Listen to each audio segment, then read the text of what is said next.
Mas enfim, vamos falar sobre a Nicarágua. É uma matéria do Poder 360. Por que que a crise na Nicarágua está nas eleições brasileiras? Veja, o presidente da Nicarágua, Daniel Ortega, que a Nicarágua era o maior nome que estava na mão do Bolsonaro, estava meio que em negrito. Daniel Ortega, ele está presidente da Nicarágua há 25 anos. Quem é que acha, numa democracia saudável, alguém, veja, não é um grupo, não é um partido, não é um lado, é uma pessoa, presidente há 25 anos? Naturalmente, você já desconfia. Quando ele se tornou presidente, alguns opositores dele, criminosos com certeza, começaram a ser presos por conta dos seus crimes. É importante bom frisar a gente esse ponto, destacar, né? por favor. Não tem nenhum tipo de perseguição, Não, né? de perseguição? Não. Pelo contrário, ele estava querendo proteger a democracia na Nicarágua. Perfeito. Entendeu? Um defensor da democracia. Com toda certeza.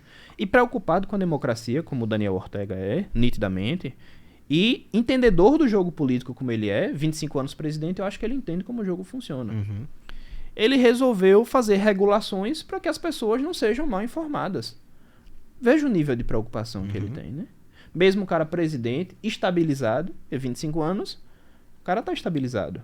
Ele se preocupa com as informações que as pessoas vão receber. É um cara humano, não é verdade? Claro, Então ele resolveu regular... população. Exatamente. Ele resolveu regular a mídia para garantir que as pessoas recebam as informações corretas sem fake news. Parece alguma coisa para vocês? Regulação de mídia e lei de fake news? Não sei. Para mim é um pouco familiar. Mas tô tentando puxar a memória e não me recordo de onde. E aí ele resolveu fazer essa lei das fake news e regular a mídia. Por conta disso, e dessa grande preocupação deles e desses opositores malvadões que ele fez, algumas pessoas começaram a ser presas. Mas elas foram presas e tiveram um devido processo legal? De forma nenhuma. Elas puderam ver os seus advogados se defenderem? De forma nenhuma. Gente culpada precisa se defender pra quê? Não é verdade? E aí, por conta do catolicismo malvadão e dos bispos malvadões, ele resolveu fechar igrejas. Resolveu prender padres e bispos, que novamente não tiveram direito a serem defendidos por advogados, não tiveram direito a processo, e continuam presos. Os fiéis não podem entrar dentro da igreja, e as igrejas católicas da Nicarágua foram declaradas inimigas do Estado, com base, vou deixar isso muito bem claro, com base na lei de fake news. Quem é que defende isso aqui no Brasil? Quem é que defende regulamentação de imprensa? Quem é que defende combate a fake news? E que, para que fique muito bem claro, quando a gente faz esse tipo de crítica, eu vou ser mais claro ainda, quando eu faço esse tipo de crítica, eu não estou querendo dizer que as pessoas têm direito ou que devem espalhar notícias falsas. Mas a responsabilidade, você dar o poder a alguém de definir o que é falso e o que não é, também dá o poder dela de tolir informações ou comentários ou opiniões que lhe afetem, que lhe façam mal, por mais que essas informações sejam verdadeiras. Então isso vai me tolir o direito de vir aqui na internet e emitir uma opinião, de vir aqui na internet e convidar um candidato, de pedir que ele exponha as ideias ou de questioná-lo para que você possa votar de forma consciente. Esse é o projeto. E para que fique muito claro, é uma opinião minha, e se você não concorda, paciência, você pode deixar aqui nos comentários, é o projeto do Lula.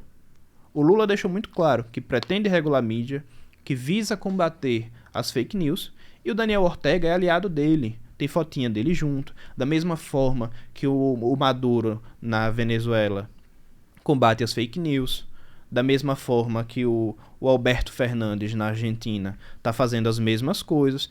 Existe uma patotinha que tem o mesmo lado e que possuem as mesmas práticas. Se a gente quer saber o futuro do Brasil e o projeto do Brasil para os próximos anos, a gente tem que olhar para as patotinhas dos candidatos lá fora e ver o que está sendo feito. Porque, e aí eu vou falar isso e muita gente vai me criticar, Ricardinho, mas, aproveitando que a gente tá falando de catolicismo, existe aquela boa e velha frase do diga-me quem tu andas, que eu te direi quem és. Se o cara anda com ditador, gente que se persegue, que se perpetua no poder, que regula a mídia, que prende opositores e todo o resto, Vocês acham que ele vai fazer o quê aqui? Bom, para que não fique mais claro e mais direto e eu possa ser processado... Mas, William, você me permite? Não, brincadeira. Vamos... Tá bom, mas vamos tentar imaginar um cenário aqui. Vamos tentar nos colocar no lugar do Lula. Lula é amigo do Ortega, mas a justificativa dele vai ser, olha, ele tem as posições dele, eu tenho as minhas. A forma dele lidar com a imprensa, a forma dele lidar com informações falsas, essa é a forma dele. Eu não vou fazer isso aqui no nosso país. Vamos supor que Lula defenda esse projeto de Sim. nunca instituir uma regulamentação de mídia. Mas será que ele nunca vai citar isso? Mas talvez num futuro ele possa instituir uma regulamentação de mídia?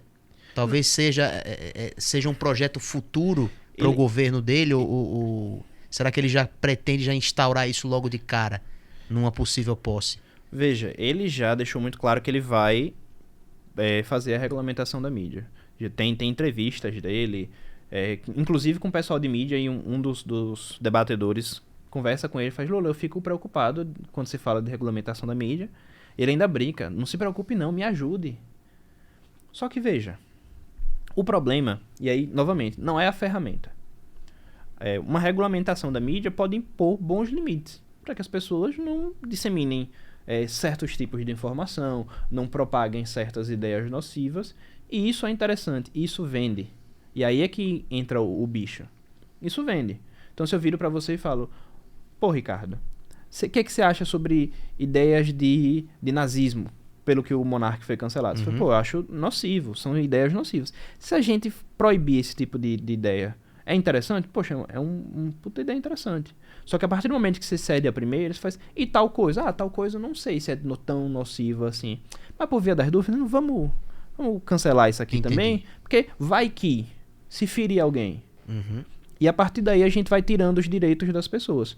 Então assim, e aí eu volto. Imagine, vou te descrever uma coisa. Tem orelha de cachorro, tem dente de cachorro. Antes de você prosseguir com esse raciocínio, antes de dar espaço para alguém fazer uma interpretação maldosa, pode ficar à vontade. Porque, veja só, você falou logo do regime mais filha da puta que existiu na face da Terra, como exemplo de primeira coisa a ser censurada. Sim. Né? E aí a pessoa com um ouvido maldoso, né? A pessoa que ouve com a maldade... não é que eu tô defendendo que possam falar isso não, para que fique claro. Porque Entendeu? hoje em dia a gente tem que deixar tudo extremamente muito claro. Muito. Não, de forma nenhuma. Para que não haja interpretações maldosas, que muitas pessoas buscam interpretações maldosas. Né? Exatamente. Não, de forma nenhuma. É só para que a gente fique ciente de que eles vão usar, e aí é a tática, eles vão usar uma coisa correta para te atrair, uma coisa boa para te atrair, você vai dizer: isso tem razão. E a partir daí é que eles vão começar a tolir os direitos. É uma espécie de cassino. Veja, se você entra num cassino e já vai tomando porrada de vez, perdendo dinheiro de vez, você não põe mais. Só que uma hora eles vão te deixar ganhar, que é para você ter esperança e botar mais dinheiro, investir, ter mais confiança, para que eles consigam tirar todo o resto. É a mesma lógica. Entendeu? Perfeito. Então o exemplo, fique claro, o exemplo do nazismo eles vão dizer uma coisa correta para te atrair e ganhar a tua confiança, e a partir daí eles vão tomar o resto das tuas ideias e da tua liberdade de pensar. A lógica é bem simples. Perfeito. E aí, para que fique muito claro também, algumas pessoas dizem: mas não existe perseguição à Igreja Católica, é a maior religião do mundo. Tem bispo sendo preso, as pessoas estão sendo proibidas de entrar dentro da igreja. Não é: as missas não podem ser celebradas. Eles não podem entrar dentro do prédio. Eu vou citar um exemplo muito claro. Eu recebi uma notícia hoje de que durante a madrugada entraram dentro da paróquia que eu faço parte, destruíram o sacrário e profanaram as hóstias consagradas. Veja, não era hóstia só o pão, o trigo. São as hóstias consagradas. Ali é o corpo de Cristo. Não roubaram, não fizeram outra coisa. Eles foram para profanar. É intolerância religiosa. Existe nitidamente uma perseguição à igreja. No Brasil, na América Latina, no mundo. Para que fique muito claro, isso existe. Você pode achar que não. Dentro da tua bolha você pode não ver. Mas que isso existe, existe. E a gente não pode, de forma nenhuma, fechar os olhos para isso. Porque, novamente, Ricardinho, a liberdade de culto, ela é dada para todo mundo. E todo mundo precisa ter liberdade. E a Constituição, apesar de falar sobre liberdade de culto, não é uma liberdade de culto privada apenas. De eu poder escolher qual é a minha religião e a minha liberdade de culto. Mas ela também é pública, de eu poder professar isso publicamente. E é essa liberdade que está sendo tolhida na Nicarágua, que está sendo tolhida em vários outros lugares. Vou citar um exemplo. A igreja na Rússia, ela é estatal, né? Não sabia disso. A igreja da Rússia, ela é estatal, né? Eles destruíram várias imagens, vários... Eles são protestantes? Não, eles são católicos ortodoxos. Católico ortodoxo, tá. Assim. A religião que é permitida lá é essa. Entendi. Né? Mas é uma igreja católica ortodoxa estatal, que quem comanda é o governo russo. Porque, enfim, né? É o aparelhamento da religião pelo Estado. Como uma forma de controle social. Desculpe acabar lhe interrompendo, mas a gente tem outros assuntos aqui a tratar. Sim, o nosso tempo tá Então andando, eu gostaria que você fizesse um arremate final sobre a crise na Nicarágua e o tanto que ela afeta as nossas eleições aqui. A gente acabou nem falando sobre isso, né? Perda, é o projeto piloto esse. Exato. Então eu peço... Vamos lá. Essa voz que vos fala aqui, William, me perdoe. Eu gostaria de me apresentar rapidinho aqui. Por favor. Meu nome é Ricardo, eu faço parte aqui do Na Colina Studio. Sou o responsável aqui pela criação dos podcasts originais do Na Colina Studio, incluindo o Colina Política. A gente tem também um outro projeto aqui que é o Sapiens Talks. É hora de fazer o jabá, né? Exato, junto com o professor Asley Trindade. E o Colina Política foi uma ideia aqui do Na Colina Studio para exatamente a gente tratar sobre política local aqui no nosso estado Sergipe e também poder ter oportunidade, nós estamos num ambiente mundial como é a internet, a gente poder tratar sobre temas não só regionais aqui do nosso estado, mas também atingir o Brasil todo, né? Eu acredito ser um grande desperdício nós estarmos na internet e tratarmos apenas de temas regionais. A gente pode atingir muito mais. A gente sabe que a gente atinge muito. O alcance que se tem na internet é brutal. Basta só a gente falar o que as pessoas... não é o que as pessoas querem ouvir. Mas o que elas precisam. Precisam, as pessoas têm interesses além do estado de Sergipe, né? Principalmente aqui em Sergipe, né? E eu acho que às vezes até cansa.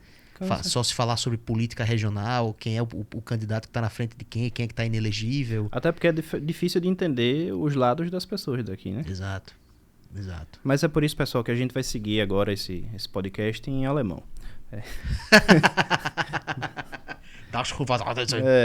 Eu adoraria falar em alemão, mas infelizmente... Mas para resumir, pessoal, por que essa crise e essa prisão dos bispos e padres católicos na Nicarágua afetam as eleições?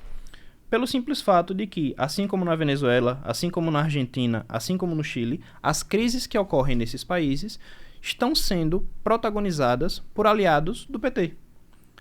E é a mesma lógica que eu falei para vocês. Por analogia, a gente consegue ver de que as práticas que estão sendo defendidas aqui foram reproduzidas em outros lugares e faz com que a gente pense se a gente quer de fato essas práticas aqui.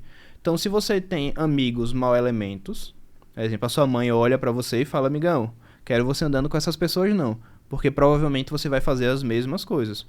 O problema é o grande molusco anda com essas pessoas e pretende reproduzir essas práticas.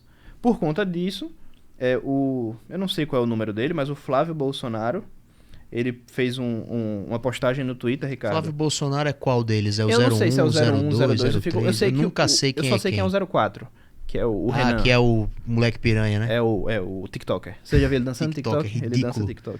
Coisa mais ridícula do mundo. Né? Eu vou me ausentar de emitir opiniões. O Flávio botou um aviso aos católicos e evangélicos. Na Nicarágua, o amigo do Lula anda prendendo padres e fechando igrejas. Vigia. É dessa forma que vai ser. Da mesma forma que as pessoas criticavam o Trump e associavam ele ao Bolsonaro, as pessoas criticam o Lula e criticam as pessoas fora, o Maduro, o Alberto Fernandes na Argentina, e associam com o governo petista ou com as políticas petistas daqui. E é por isso que quanto mais crise os aliados de Lula tiverem lá fora, pior fica pro Lula aqui. E vice-versa, né? Se tivessem maravilhoso lá fora, pra ele ia estar tudo maravilhoso. Sim, Ele ia dizer, tá vendo como as minhas práticas são boas? Tá dando certo Tá dando na certo lá Argentina. fora. Exato. A lógica é mais ou menos essa. Uhum.